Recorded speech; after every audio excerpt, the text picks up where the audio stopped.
Hello, I'm Sue Andersen, grief guide and yoga teacher, dedicated to helping individuals navigate the challenging journey of loss. Welcome to Growth from Grief, where I aim to offer strategies to transition from the depths of grief to the path of healing. Whatever loss you are grappling with, here you'll discover support to ease both the physical and emotional burdens of grief. Together, let's embark on a journey towards strength, peace, and healing. I'm so glad you are here.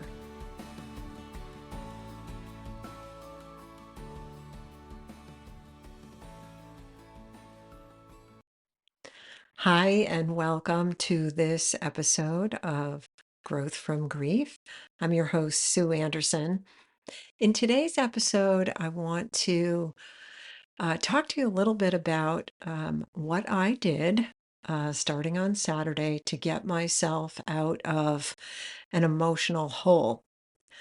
And by emotional hole, I mean I had been ruminating and getting aggravated, um, feeling sad, just really unsettled for about a week.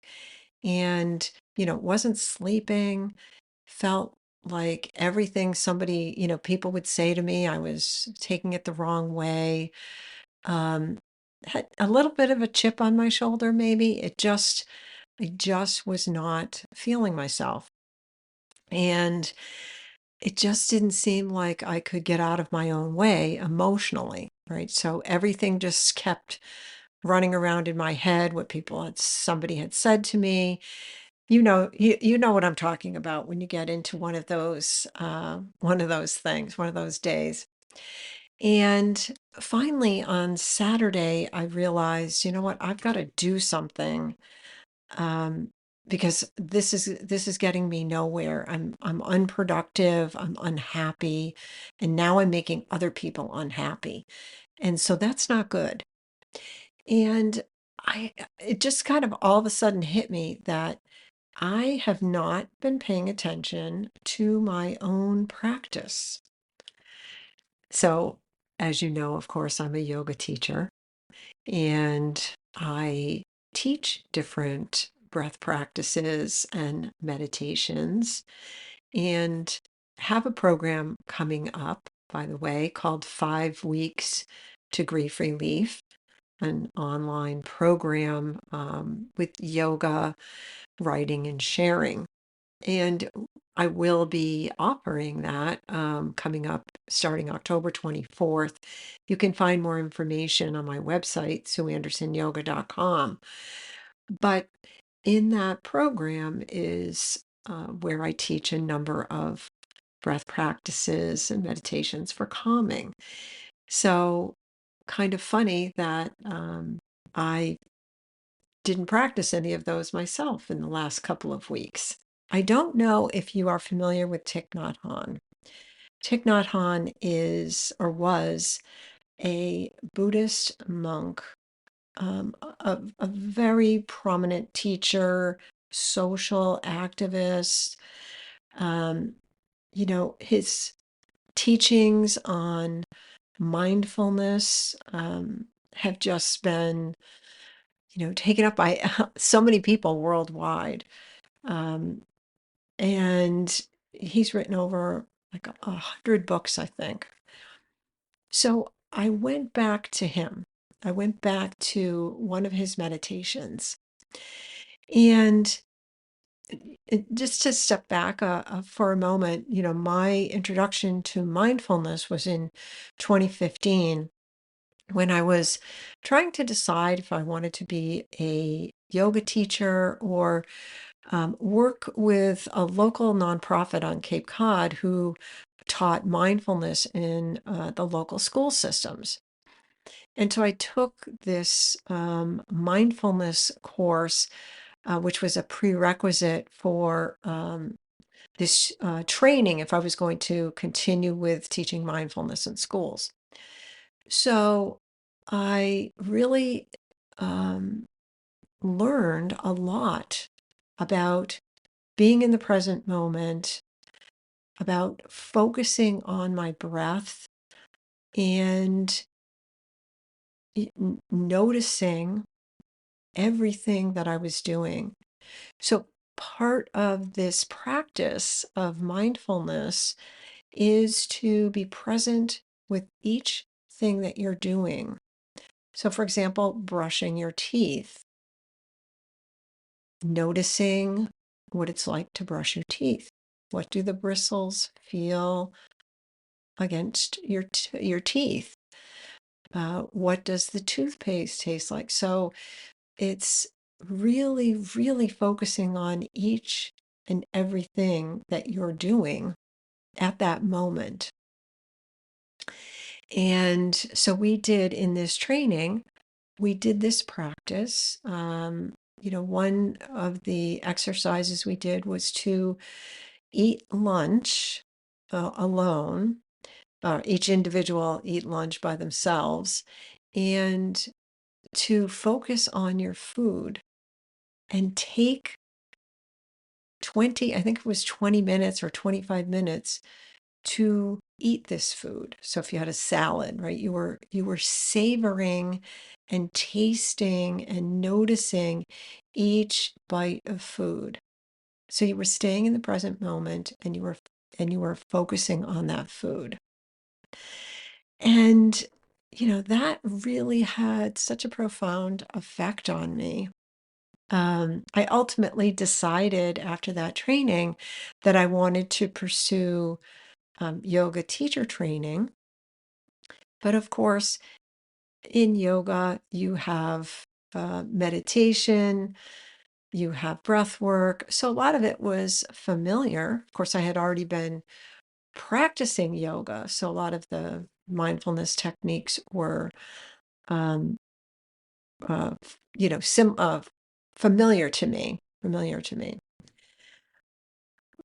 But anyway, one of the things that I also discovered after that training was after that mindfulness training was a training, an online training taught by Thich Nhat Hanh, and that I really enjoyed. Part of what I enjoyed about that was not just his voice, which is very calming and very soothing, but his approach to teaching and the use of sound, the use of the bell. So, anyway, coming back to Saturday and my practice to get myself out of my head, I um, listened to one of his mindfulness meditations on YouTube. It was about 25 minutes. And I immediately felt everything just melting away from me. All of this angst, all of this stress, all of this sadness, everything that I felt just was melting away as I focused on my breath and stayed in the present moment, listening to his voice and to the sound of the gong or the bell, as he refers to it. So the next day, on Sunday, I did another one, and this one is called the Four Pebbles meditation. And this is just a really beautiful practice that you can do anywhere. And basically, you take four pebbles, and they are in on your left. I think you can start with your pebbles, I guess, on either side. And then you take the first pebble and you put it in the palm of your hand. And each of these each of these pebbles reflects an element or represents an element of nature. And the first one is a flower. And this is a breath exercise. And so you are repeating um, a statement as you breathe in and then as you breathe out.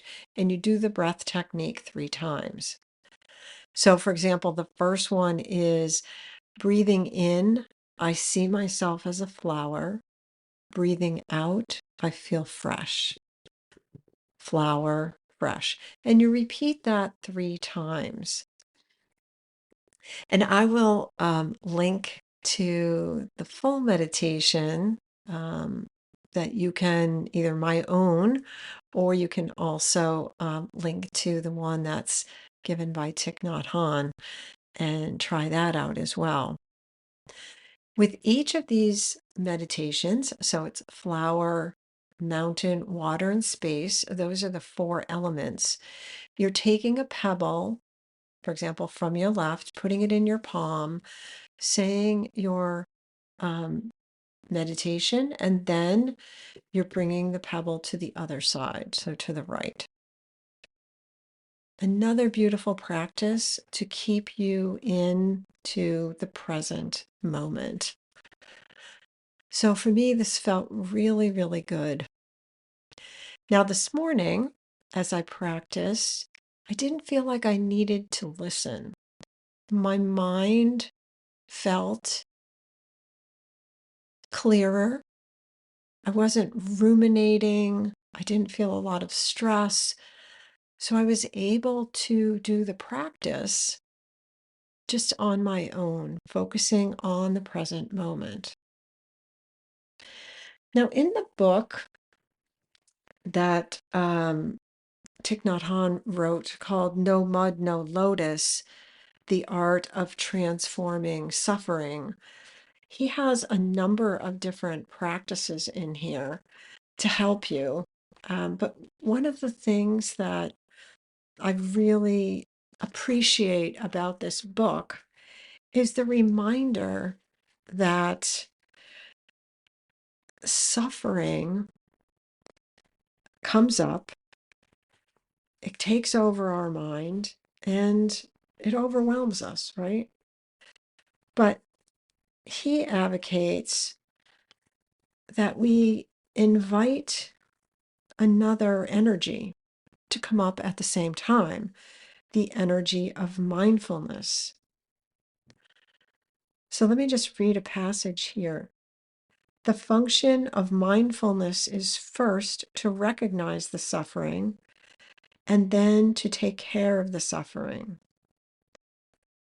The work of mindfulness is first to recognize the suffering and second to embrace it. So the practice is not to fight or suppress, but to embrace it. And then once we embrace it and we don't judge it, we just recognize it, we acknowledge it, then we are able to transform that suffering and transform it into happiness. In my program, 5 weeks to grief relief, a yoga for grief program, we do a lot of breath practices and focusing on the present moment. And something as simple as just repeating, breathing in. I know I am breathing in. Breathing out. I know I'm breathing out. And then as you continue, you just shorten it. As you breathe in, you say in. As you breathe out, you say out. Again, the focus on the present moment and allowing that suffering to come up, to be acknowledged, and then to let it go. So I hope you will try one of these mindfulness breathing practices and see for yourself how it does help you.